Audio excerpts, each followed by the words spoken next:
আজকে এমন সময় আমরা এই আলোচনা সভায় মিলিত হয়েছি। আমাদের জাতির সম্পদ ২৪শে জুলাই আন্দোলনের অকুতোভয় মৃত্যুঞ্জয়ী যোদ্ধা শরীফ ওসমান হাদিকে হত্যার উদ্দেশ্যে নির্ভুল টার্গেট করে যেভাবে গুলি করা হয়েছে, ঠিক নির্বাচনের তফসিল ঘোষণার পরের দিন এই হত্যাকাণ্ড বা হত্যাকাণ্ডের উদ্দেশ্যে এই আক্রমণ দেশ জুড়ে নির্বাচন বানচাল করে একটা অরাজক অস্থিতিশীল পরিস্থিতি সৃষ্টি করার জন্য কিছুদিন থেকেই বাংলাদেশের এক শ্রেণীর সাংবাদিক, এক শ্রেণীর সুশীল নামের দিল্লির তাবেদাররা টক শোতে, লেখনীতে এমন পরিস্থিতি তৈরি করেছে মনে হচ্ছে আওয়ামী লীগ না আসলে ইলেকশনটা হবে না। কি করে ইনক্লুসিভ ইলেকশনের নামে, রিফাইন ইলেকশনের নামে আওয়ামী লীগকে ইলেকশনে আনা যাবে, ফ্যাসিবাদের দোসর জাতীয় পার্টিকে জোড়াতালি দিয়ে ইলেকশনে আনা যাবে, তার পক্ষে এক শ্রেণীর বুদ্ধিজীবীরা বয়ান তৈরি করতে চেষ্টা করেছে। ঠিক সেই সময় হাদির উপরে গুলি করা হয়েছে।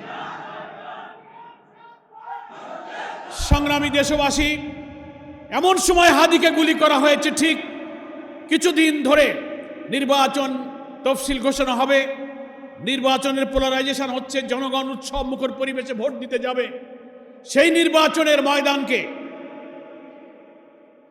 এমন একটা ন্যারেটিভের মাধ্যমে সাংবাদিক, লেখক, কলামিস্ট, বুদ্ধিজীবী, শিল্পী, সাহিত্যিকরা বর্ণচোরার মতো যারা ৫ই আগস্টের পর যারা লুকিয়ে গিয়েছিলেন, আমাদের সরকারের প্রশাসনের গোয়েন্দাদের ব্যর্থতার সুযোগ নিয়ে তারা আবার মাথা খোলস বেরিয়ে দিয়ে তারা আবার এই দেশকে দিল্লির তাবেদার বানাবার চক্রান্তে লিপ্ত হয়েছে।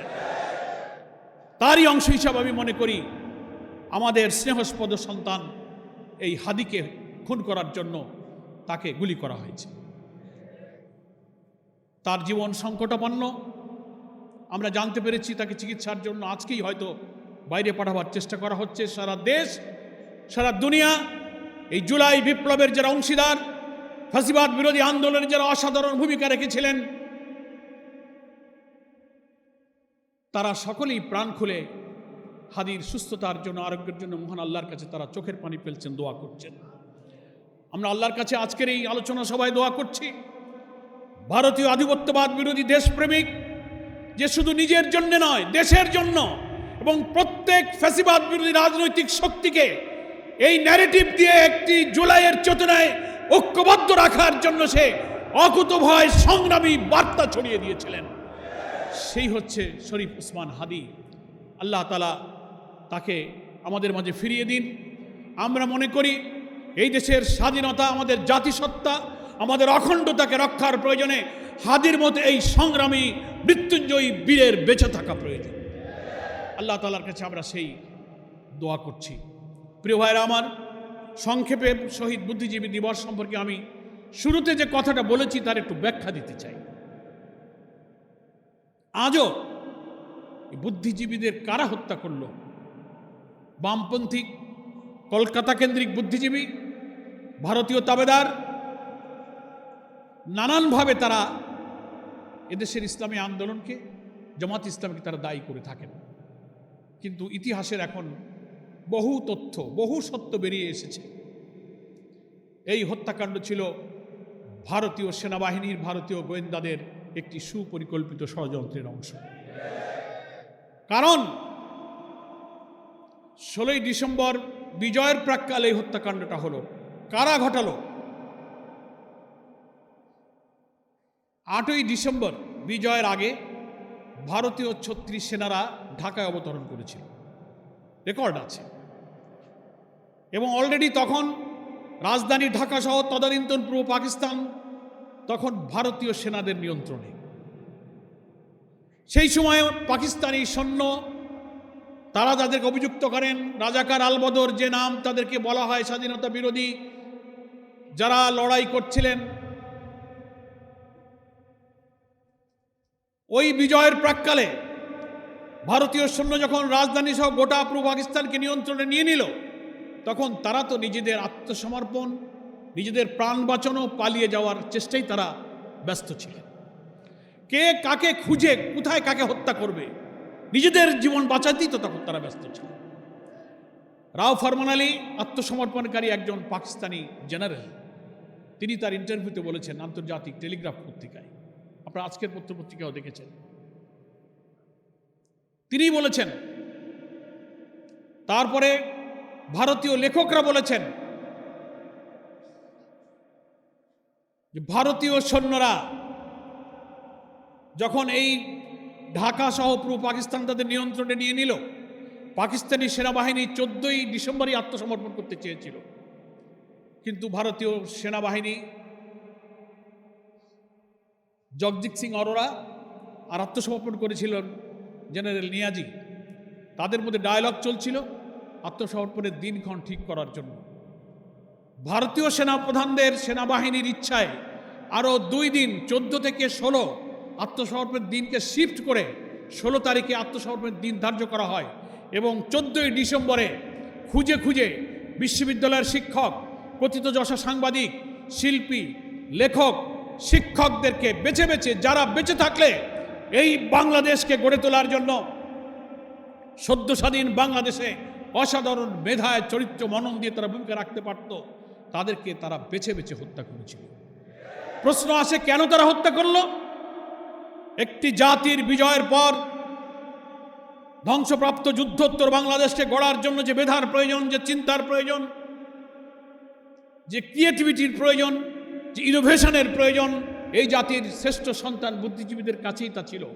ভারত মনে করেছিল স্বাধীনতা যুদ্ধে যেমন ভারত এই দেশকে ভালোবেসে দেশের কল্যাণে, জনগণের কল্যাণে আমাদের দেশকে তারা স্বাধীনতা যুদ্ধে সাহায্য করেনি, তারা সাহায্য করেছিল পাকিস্তানি সৈন্যের কাছে 1965 সালে তারা যে নির্মমভাবে পরাজয় বরণ করেছিল। তদনন্তর পুরো পাকিস্তানি শাসকদের অত্যাচার, শোষণ, বঞ্চনার সুযোগে এই দেশে যে ক্ষোভ, যে আউটবাস্ট, যে গণবিস্ফোরণ তৈরি হয়েছিল, সেই সুযোগকে কাজে লাগিয়ে তদনন্তন ভারতীয় বাহিনী 65 সালে পাকিস্তানের পরাজয়ের প্রতিশোধ দেওয়ার জন্য তারা এই স্বাধীনতার যুদ্ধে এগিয়ে এসেছে এবং তারা মনে করেছিল দেশ যদি স্বাধীন হয়েও যায় তাহলে এই বাংলাদেশ যেন চিরদিন আমাদের অনুগত এবং আধিপত্যে তারা থাকে। নামে একটা দেশ হবে বাংলাদেশ, চারিদিকের সীমানা হবে 47-এর সেই সীমানা, আমাদের লাল সবুজ পতাকা, আমাদের জাতীয় সঙ্গীত, দেখতে মনে হবে দেশটা স্বাধীন, কিন্তু তার অর্থনীতি, তার রাজনীতি, তার কূটনীতি, তার বৈদেশিক নীতি, তার ফরেন পলিসি সবকিছুই দিল্লি থেকে কন্ট্রোল করা হবে। আগের যুগে সাম্রাজ্যবাদী আধিপত্যবাদীদের একটা চরিত্র ছিল, সৈন্য সামন্ত লর্ড বহর নিয়ে যুদ্ধ করে করে তারা ভূখণ্ড দখল করত। আধুনিক যুগে এই আধিপত্যবাদ এবং সাম্রাজ্যবাদীর সংজ্ঞা এবং ব্যাখ্যা কিন্তু পরিবর্তন হয়ে গেছে। তারা দেশ আর ভূখণ্ড দখল করবে না, ভূখণ্ড আপনার হাতে থাকবে, কিন্তু আপনার অর্থনীতি, শাসন, রাজনীতি সবকিছু আধিপত্য শক্তি ওখানে বসে নিয়ন্ত্রণ করবে। এদেশের পলিটিক্সে কারা ক্ষমতায় যাবে, কারা ক্ষমতায় নামবে, অর্থনীতিতে কি হবে, রাজনীতি কি হবে, ফরেন পলিসি কি হবে, ওরা ঠিক করবে। এটা হচ্ছে সাম্রাজ্যবাদের আধুনিক রূপ। সেইভাবেই তারা চেয়েছিল দেশটা নামে স্বাধীন হোক, কিন্তু সভ্যতায়, চিন্তায়, মেধায়, মননে তারা স্বাধীন থাকবে না, তারা আমার ভারতীয় দিল্লির আধিপত্যবাদের সেবাদাস হয়ে চিরদিন তারা বেঁচে থাকবে। সেই জন্য এই দেশের শ্রেষ্ঠ সন্তানদেরকে তারা হত্যা করেছে। আমার কথাটা কি আমি বুঝাতে পেরেছি আপনাদের? আমি আরো দৃঢ়তার সাথে চ্যালেঞ্জ করে বলতে চাই, এই সত্যের প্রমাণ পাওয়া যেত।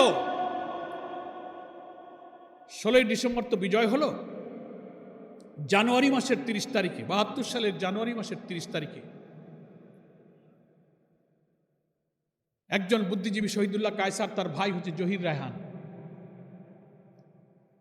সে একজন শিল্পী ছিল, অভিনেতা ছিল, চিত্র নির্মাতা ছিল। তার বড় ভাই শহীদুল্লাহ কায়সারও কিন্তু নিখোঁজ হয়ে গিয়েছিল এবং শহীদ বুদ্ধিজীবীদের তালিকায় তিনিও ছিলেন। তিনি ফোন পেলেন, খবর পেলেন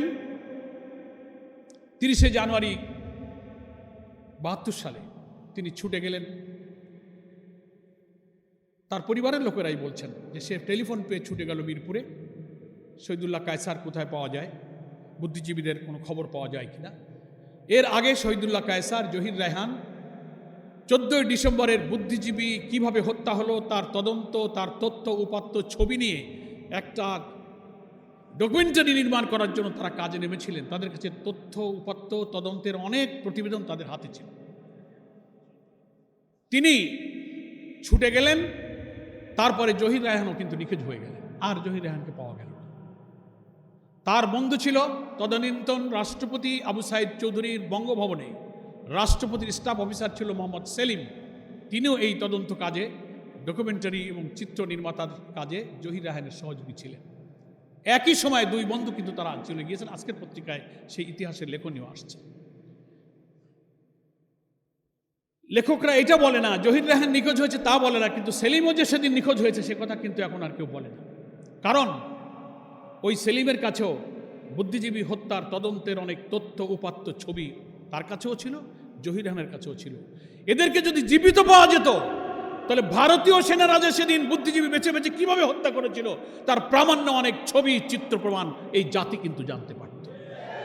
সেজন্য এটাই আশঙ্কা করা হয়েছে যে জহির রায়হানকেও 14 ডিসেম্বর তো আগে চলে গেল, জানুয়ারির 30 তারিখে 1.5 মাস পর জহির রায়হান আবার নিখোঁজ হয়ে গেল। কেন সেলিম কেন নিখোঁজ হলো? অর্থাৎ এই কারণে নিখোঁজ হলো যে ওরা বেঁচে থাকলে বুদ্ধিজীবী হত্যায় ভারতীয় আধিপত্য দিল্লির তাবেদারদের ষড়যন্ত্রের দলিল বাঙালি জানতে পারত, এদের জানতে পারত। সেই জন্য তাদেরকেও শেষ করে দেওয়া হয়েছে। আজ অবধি সেই বঙ্গভবনে সেলিমের যিনি সেখানে বসবাস করতেন, বুদ্ধিজীবী হত্যার তদন্তর সংশ্লিষ্ট প্রতিবেদন কাজ কর্ম চিত্র নির্মাতাদের যেসব ডকুমেন্ট যা কিছু সব তার স্ত্রী এবং তার মা তন্ন করে খুঁজেছে, সেখানেও পাওয়া যায়নি।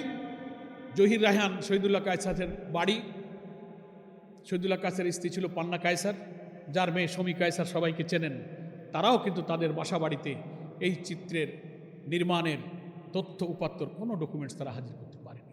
54 বছর পরে যদি এই বুদ্ধিজীবী হত্যার তদন্তের কাজে গিয়ে তারা নিখোঁজ হয়ে যান, তারপরে কোনো একটি প্রমাণও বের করা গেল না যে এই হত্যার সাথে রিয়েল জড়িত কারা ছিল। সেজন্য আওয়ামী লীগই পরিকল্পিতভাবে ভারতের ডিকটেশনে এই তদন্ত প্রক্রিয়াকে আর আগাতে দেয়নি। এই সত্য প্রকাশিত হলে এই স্বাধীনতা যুদ্ধের পিছনে ভারত যে এই দেশকে ভালোবেসে স্বাধীনতা যুদ্ধে তারা সাহায্য করেনি, এই দেশকে তাবেদার বানানোর জন্যই যে তারা এটা করেছে এবং বুদ্ধিজীবীদের তারা হত্যা করেছে, এই সত্যটা জাতি জেনে ফেলতো।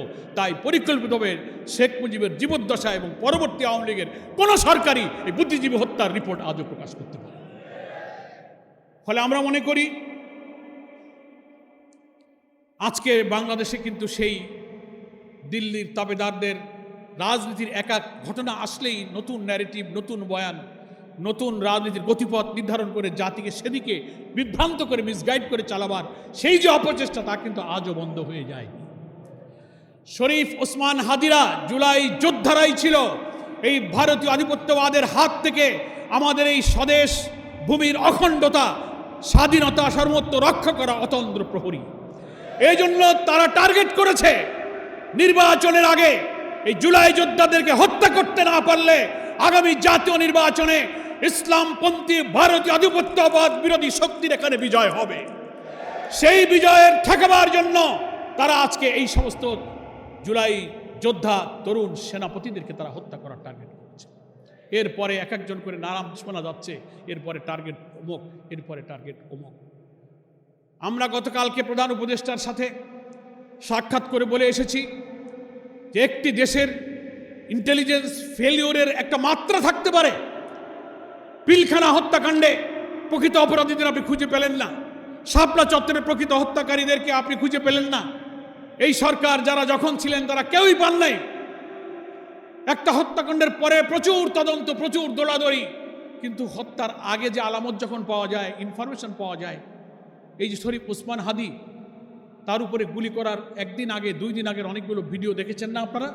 সে তার জীবনের উপরে হুমকি, নিরাপত্তাহীনতার কথা দিয়ে প্রকাশ্যে খোলামেলা কথা বলেছে যে আমাকে গুলি করা হতে পারে, আমি মরে যেতে পারি,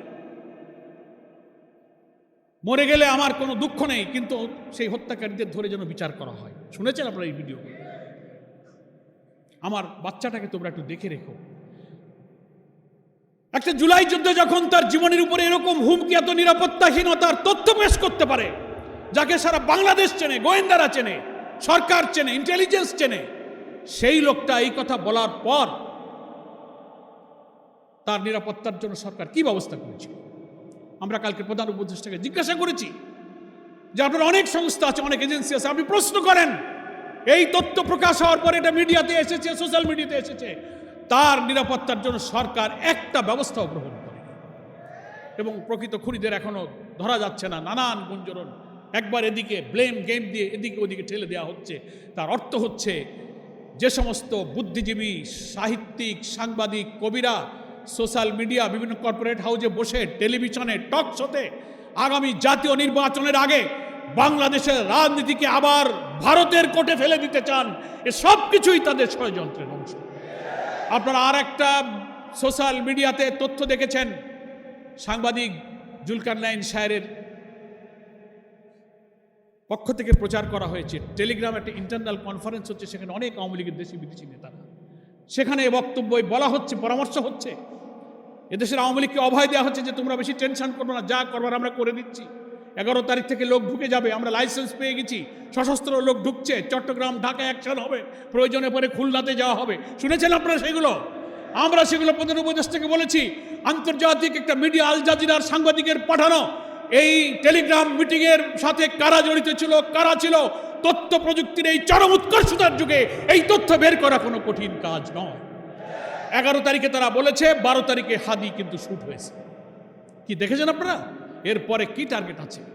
এত কিছু পাওয়ার পরও যে দেশের গোয়েন্দা সংস্থা হাজার হাজার কোটি টাকার বেতন নেবে, সুযোগ সুবিধা ভোগ করবে, গাড়ি বাড়ি ভোগ করবে, আর আমার সমাজের শ্রেষ্ঠ সন্তানদের জীবনের নিরাপত্তার তথ্য দিতে ব্যর্থ হবে, তাদের এখানে চাকরি করার কোনো অধিকার নেই। আমরা প্রধান উপদেষ্টাকে বলেছি, এগুলো খুঁজে বের করুন, গ্রেফতার করুন এবং খুনিদেরকে ডেকে আপনারা রিমান্ডে এনে এর প্রকৃত তথ্য বের করে শাস্তির ব্যবস্থা করুন, বিচারের আওতায় আনুন। তা না হলে আমাদের কারোর জীবনের নিরাপত্তা থাকবে না। আগামী নির্বাচনে 300 আসনে যারা প্রার্থী হবে তাদের জীবনও তো ঝুঁকির মধ্যে পড়েছে, না কি বলেন? সেজন্য আমরা সরকারের কাছে বলবো, সরকারের যারা ল এনফোর্সিং এজেন্সি আছে তাদেরকে বলবো, যারা ইন্টেলিজেন্সের অনেক সংস্থা, আপনার এনএসআই আছেন, ডিজিএফআই আছেন, ডিবি আছেন, এসবি আছেন, প্রচুর ইন্টেলিজেন্সের ব্যবস্থা আছে। আমরা শুনি কি এক মহা কাজ কারবার, আপনাদের কত যন্ত্রপাতি রাশিয়া, ইউরোপ, আমেরিকা থেকে আনেন আধুনিক, লাভ কি? এগুলি অনেক কি করলেন এ পর্যন্ত? আপনি দেখান স্বাধীনতার 54 বছরে আপনারা কোন সরকারি তার এই গোয়েন্দা কার্যক্রম, অত্যাধুনিক ইনস্ট্রুমেন্ট, হাতিয়ার, ইকুইপমেন্ট, লজিস্টিক সাপোর্ট ব্যবহার করে জাতির নিরাপত্তা একটা দায়িত্ব আপনারা পালন করতে পারেন? কি করতে পেরেছেন? আওয়ামী 16-17 বছরে খুনি হাসিনা, ফ্যাসিস্ট হাসিনা, এইসব গোয়েন্দাবাজির হাজার হাজার কোটি টাকা নাজান প্রজেক্ট এনে ইসলামপন্থী আলেম ওলামা, পীর, মাশায়েখ, দিনদার, স্কলার, ইয়াং তরুণ ছেলেদেরকে ধরে নিয়ে জঙ্গি বানিয়ে তাদেরকে আটকে রেখে তাদেরকে আপনারা হত্যা করেছেন। মিথ্যা ভুয়া গোয়েন্দা প্রতিবেদন দিয়ে নিরীহ নিরপরাধ ছেলেদেরকে জঙ্গি সাজিয়ে তাদেরকে ক্রস ফায়ারে দিয়েছে। এই গোয়েন্দা, এই প্রশাসন আমরা চাই না। সংগ্রামী ভাইরা আমার, আমি আপনাদের কাছে এই কথাটা বলে শেষ করতে চাই যে আজকে সময় এসেছে আমাদের এই হাদিদের জীবনের নিরাপত্তা সংরক্ষণ, আমাদের স্বাধীনতা সার্বভৌমত্বের সংরক্ষণ এবং ভারতের জনগণের প্রতি আমাদের কোনো আক্রোশ নেই। আমাদের বিশাল প্রতিবেশী দেশ, দুনিয়ার কোনো দেশ তার প্রতিবেশীর সাথে নিষ্প্রয়োজন কোনো শত্রুতা রক্ষা করা, কোনো শত্রুতা নিয়ে চলা। তবে ভারতের যারা সরকার, সাম্প্রদায়িক হিন্দুত্ববাদী সরকার যারা ক্ষমতায় এখন আছেন, বারবার যারা এসেছেন, তারাই এদেশের স্বাধীন সত্তাকে বিকিয়ে দিয়ে এদেশের ইসলামী মূল্যবোধ ধ্বংসের জন্য তারা বারবার এদেশের মানুষের উপরে হত্যার ষড়যন্ত্র চাপিয়ে দিয়েছেন। আপনারা বর্ডার কিলিং করেছেন, আমাদের পানি সমস্যা, আমাদের নদীর সমস্যা, আপনারা ফেলানির মতো কাঁটাতারে ঝুলিয়ে রেখে এই দেশের মানুষকে হত্যা করা, আমাদের ট্রানজিট, আমাদের ট্রেড ব্যালেন্স সব কিছুকে পরিকল্পিতভাবে আপনারা ধ্বংস করেছেন। আমরা সম্পর্ক চাই, কিন্তু সেই সম্পর্ক চাই ন্যায্যতা এবং সমতার ভিত্তিতে। বিগ ব্রাদারলি অ্যাটিটিউড নিয়ে আপনি আমাদেরকে শাসন করবেন। আপনি যেমন স্বাধীন, আমরাও বাংলাদেশ একটি স্বাধীন দেশ। আমাদের পররাষ্ট্রনীতি, আমাদের অর্থনীতি, রাজনীতি, আমরা স্বাধীন হব। আমার দেশে কে নির্বাচনে যাবে আর যাবে না, কে সরকার গঠন করবে আর করবে না, that is up to me. এটা আমাদের দেশের জনগণের ব্যাপার। আপনি ওখান থেকে এসে পররাষ্ট্র প্রতিমন্ত্রী, পররাষ্ট্র সচিব এক এক সময় এক এক গোয়েন্দা এসে সফর করে বলবেন যে আপনারা নির্বাচনে যান, তা না হলে কিন্তু মৌলবাদরা ক্ষমতায় চলে যাবে। এই কথা বলার অধিকার কোনো দেশের নেই। এগুলোই আপনারা এতকাল করেছেন। আজকে যখন একটা অবাধ নিরপেক্ষ স্বচ্ছ নির্বাচনের জন্য জাতি প্রস্তুত হচ্ছে, সবাই আমরা মিলে সহযোগিতা করছি, এটা এখন তাদের গাত্রদাহ তো হবেই। স্বচ্ছ নিরপেক্ষ বিচারে ফ্যাসিস্ট খুনি হাসিনার ফাঁসির দণ্ড হয়ে যাওয়ার পরে পলাতক মৃত্যুদণ্ড প্রাপ্তি আসামিকে যারা আশ্রয় দিতে পারে, তারা এই দেশের কখনো কল্যাণ করতে পারে না। আন্তর্জাতিকভাবে ইন্টারপোলের রেড অ্যালার্ট জারি করা হয়েছে, সব আসামিরা আপনার দিল্লি কলকাতায় ঘুরে বেড়াচ্ছে। আপনি কিসের কল্যাণ চান?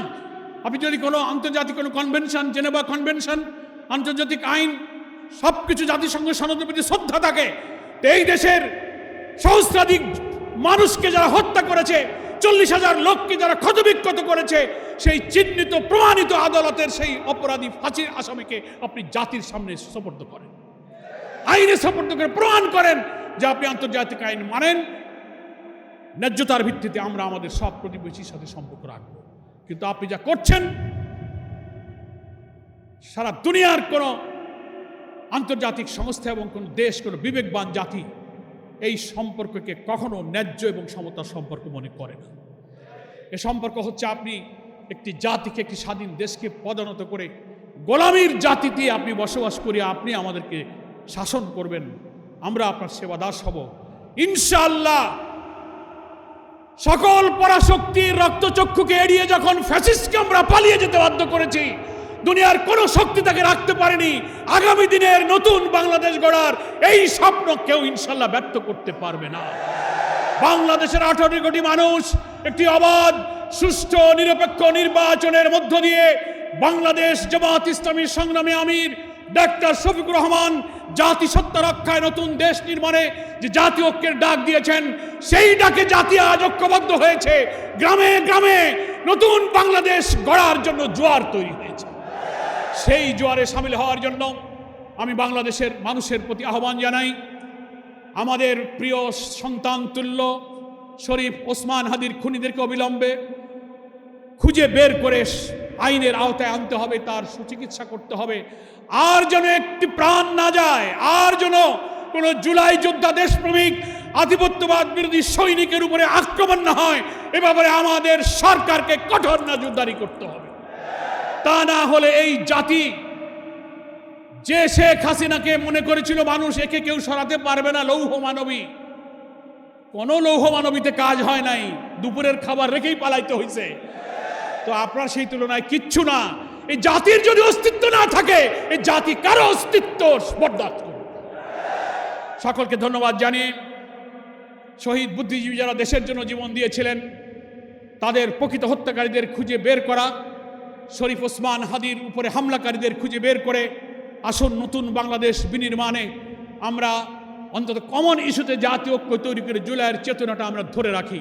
আমরা দুর্নীতিমুক্ত সমাজ চাই, সোশ্যাল জাস্টিস চাই, একটি নৈতিকতার ভিত্তিতে কারিগরি উৎপাদনমুখী শিক্ষা চাই, তরুণ যুবকদের শিক্ষা, কর্মসংস্থান, ব্যবসা বাণিজ্যের কনজিনিয়াল অ্যাটমসফিয়ার হয় এমন একটা দেশ আমরা চাই। সেই প্রশ্নে আমাদের কোনো বিভেদ নেই, সেখানে আমরা সবাই ঐক্যবদ্ধ আছি। এই জাতীয় ঐক্য গড়ে তুলে আমরা আগামী নির্বাচনে বাংলাদেশের একটি কাঙ্ক্ষিত স্বপ্ন আমরা পূরণ করব। আল্লাহ তাআলা আমাদেরকে সেই তৌফিক দান করুন। আমিন। ওমা তৌফিক ইল্লা বিল্লাহ। আসসালামু আলাইকুম ওয়া রাহমাতুল্লাহি ওয়া বারাকাতুহু। সম্মানিত সুধী মণ্ডলী, আমাদের